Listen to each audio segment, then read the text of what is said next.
Bismillahirrahmanirrahim. Assalamualaikum warahmatullahi wabarakatuh. Alhamdulillah sahabat yang berbahagia, dengan izin Allah kita bisa bertemu lagi di channel kesayangan kita, Misbah Channel. Insya Allah pada kesempatan hari ini kita akan mempelajari tentang bagian dari tata bahasa Arab, yaitu jumlah mufidah. Jumlah mufidah itu disebut juga kalam dalam bahasa Indonesia, dalam bahasa Arab. Jadi jumlah mufidah disebut juga kalam dalam pengertian yang sederhana, mengandung maksud dan arti yang sama dengan kalimat dalam bahasa Indonesia. Jadi jumlah mufidah itu adalah gabungan dari beberapa kata yang mempunyai arti yang sempurna. Jadi nanti kalau sahabat mendengar istilah jumlah mufidah, contoh, buatlah jumlah mufidah atau buatlah kalam, berarti yang dimaksud itu adalah buatlah contoh kalimat, gitu ya. Jadi nanti ke depan kalau contohnya mendengar istilah jumlah mufidah, maka yang dimaksud itu adalah kalimat dalam bahasa Indonesia, ya. Selanjutnya, contohnya adalah contoh dari jumlah mufidah atau kalimat dalam bahasa Indonesia, seperti halnya dalam bahasa Indonesia tidak jauh berbeda, cuma nanti kita akan mempelajari beberapa kaidah yang spesifik di dalam bahasa Arab. Contohnya adalah ana ashrabul ma'a, saya minum air. Nah, ini disebut dengan jumlah mufidah atau kalimat saya minum air.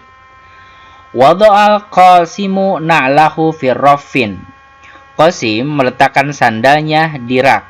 Nah, jadi ini disebut jumlah mufidah yang tersusun dari beberapa kata, ya, yang menyusun kalimat yang sempurna, maka itulah jumlah mufidah. Contoh yang lain, antal talibun, kamu seorang pelajar. Huwa yaqra'u Qur'ana, dia seorang laki-laki sedang membaca Al-Qur'an. Yaqulu Aliyun ruzza, Ali sedang makan nasi. Nah, ini beberapa contoh kalimat atau jumlah mufidah. Selanjutnya, pembagian jumlah mufidah. Nah, jumlah mufidah terbagi menjadi dua. Nah, kalau dalam bahasa Indonesia itu kan kalimat kan, istilah tidak ada pembagian seperti dalam bahasa Arab. Nah, ini aturan yang unik dalam bahasa Arab. Jadi jumlah mufidah itu dibagi menjadi dua, yaitu jumlah ismiyah dan jumlah fi'liyah. Jumlah ismiyah adalah jumlah yang diawali dengan isim. Ingat ya, isim, pelajaran yang sudah kita pelajari bahwa isim itu adalah segala sesuatu yang tidak berkaitan dengan waktu, bisa nama orang, benda, dan lain sebagainya. Contoh, Umaru syuja'un, Umar adalah seorang pemberani.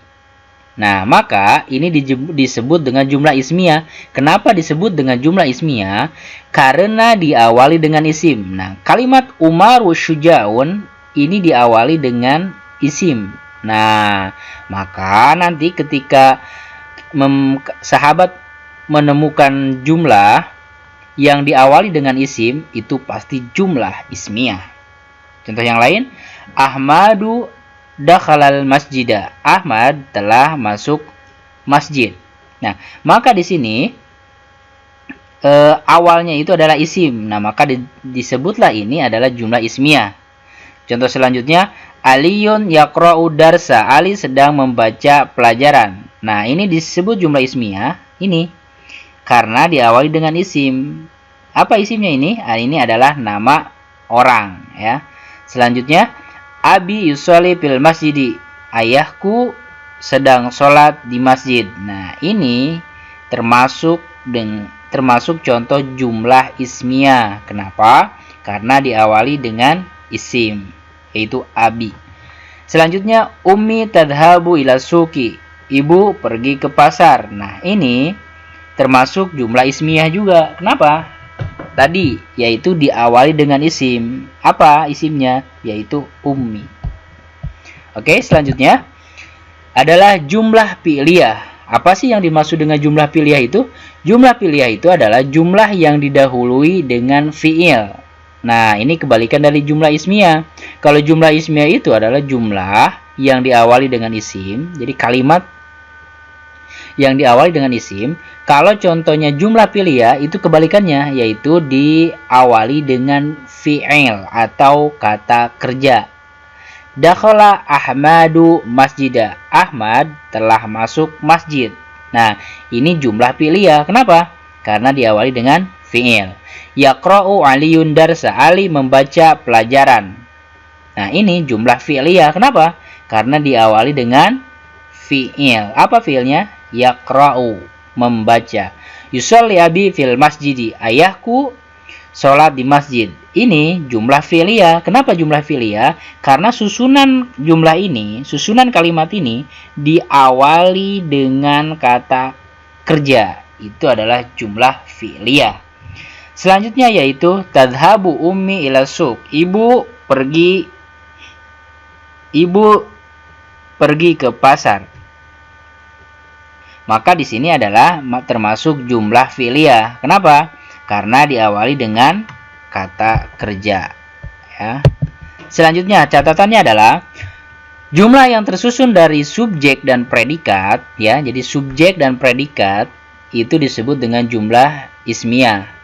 Yang kedua, jumlah yang tersusun dari predikat, jadi kata kerja dulu, terus subjek, maka itu disebut dengan jumlah fi'liyah. Nah, susunan di atas tidak dikenal dalam bahasa Indonesia. Dalam proses menerjemahkan dari bahasa Indonesia, proses menerjemahkan ke dalam bahasa Indonesia tetap didahulukan subjek daripada predikat. Nah, contoh. Dakhala Ahmadu masjidah. Maka ketika menerjemahkannya ke dalam bahasa Indonesia tetap subjek ini didahulukan. Ini aturan mainnya dalam menerjemahkan bahasa Arab. Jadi dalam bahasa Arab biasanya kebanyakan secara umum kata kerja itu didahulukan daripada subjeknya. Jadi fi'il didahulukan daripada fa'ilnya. Tetapi ketika diterjemahkan ke dalam bahasa Indonesia, maka tetap susunannya seperti bahasa Indonesia. Jadi tidak telah masuk Ahmad ke masjid, tidak. Tapi susunannya mengikuti kaidah tata bahasa Indonesia, yaitu didahulukan subjeknya. Ahmad telah masuk masjid. Selanjutnya, yaqra'u Aliyun darsa. Nah, secara umum dalam bahasa Arab, biasanya fi'il diletakkan di paling awal. Tetapi ketika diterjemahkan, maka mengikuti kaidah bahasa Indonesia, yaitu Ali membaca pelajaran. Oke, selanjutnya, sementara jika ingin menerjemahkan bahasa Indonesia ke dalam bahasa Arab, maka bisa ditulis dengan dua pola. Jadi dengan dua pola, bisa mendahulukan kata kerja dulu atau fi'il dulu, boleh mendahulukan isim atau subjek terlebih dahulu. Tetapi secara kaidah umum, fi'il atau kata kerja sering didahulukan daripada subjek dalam kalimat bahasa Arab. Contoh, Ali pergi ke sekolah. Nah, maka secara keumuman dalam tata bahasa Arab, kata kerja itu didahulukan. Dhahaba Aliyun ilal madrasati. Tetapi ketika diterjemahkan, aturannya adalah mengikuti tata bahasa Indonesia, yaitu ketika diterjemahkan tidak telah pergi Ali ke madrasah, tetapi Ali telah pergi ke madrasah.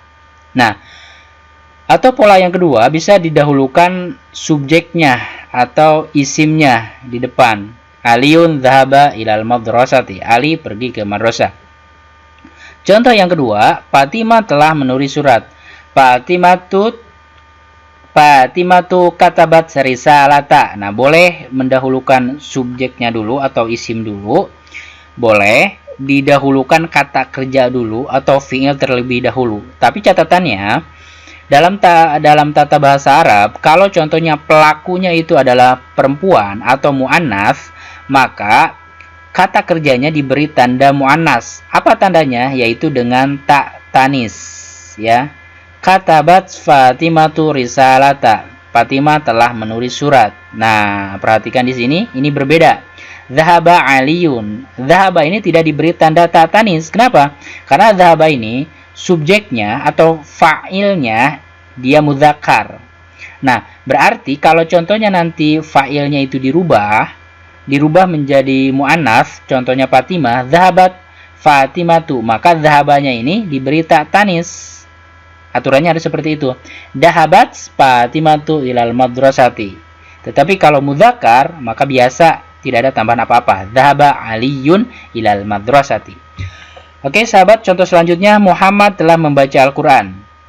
Boleh dua pola ya. Qara'a Muhammadul Qur'ana. Muhammad telah membaca Al-Qur'an. Secara keumuman kata kerja didahulukan daripada subjeknya dalam bahasa Arab, tetapi boleh menggunakan jumlah ismiyah atau isimnya didahulukan. Muhammadu qara'al Qur'ana. Muhammad telah membaca Al-Qur'an. Nah, ini perbedaannya. Jadi kalau kata kerja didahulukan, maka ini masuk contoh jumlah fi'liyah. Kenapa? Karena fi'ilnya didahulukan. Tetapi ketika isimnya didahulukan, Muhammadu qara'al Qur'ana, berarti ini masuk jumlah ismiyah. Kenapa? Karena kalimatnya atau jumlahnya diawali dengan isim. Sama. Oke? Semoga Allah memberikan pemahaman. Jazakallah khair atas segala perhatian. Mudah-mudahan Allah memberikan pemahaman untuk kita semua dan memudahkan kita di dalam mempelajari ilmu bahasa Arab. Demikian. Assalamualaikum warahmatullahi wabarakatuh.